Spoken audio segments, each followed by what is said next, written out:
तुम्हाला माहिती आहे का, अशी वरात तुम्ही आयुष्यात कधीच पाहिली नसेल, जिथं मोठ्यांपासून लहानांपर्यंत आणि सगळ्या जाती धर्मातील लोक एकाच जयघोषात एकत्र येतात. पण त्या रात्री भैरोबाच्या देवापाशी जे झालं ते पाहून आम्ही सगळेच थक्क झालो. तर नमस्कार मित्रांनो, आमच्या गावच्या यात्रेत तुमचं मनापासून स्वागत. सकाळी भाकणूक, काही लगीन आणि वरात तयारीसाठी सगळ्यांनी आपापल्या सासनकाठ्या उभ्या केल्या आणि मग काय एकच जयघोष, सनईचा मंजूर असा सूर आणि ढोल ताशांचा गजर आणि त्या तालावर सगळ्यांचे पाय आपोआप फिरकायला लागले. संपूर्ण आसमंत दुमदुमला गेला.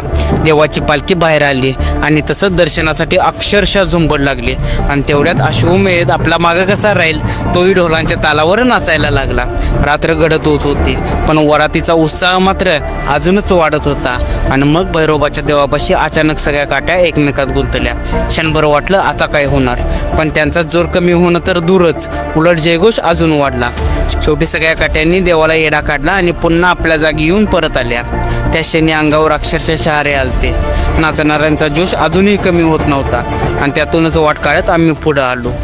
नंतर भैयाच्या अध्यक्षतेखाली भैयानं आम्हाला फालुदा आणि पाणीपुरीचा स्वाद खाऊ दिला आणि अशाच भन्नाट आठवणी घेऊन आम्ही घराच्या मार्गाला लागलो.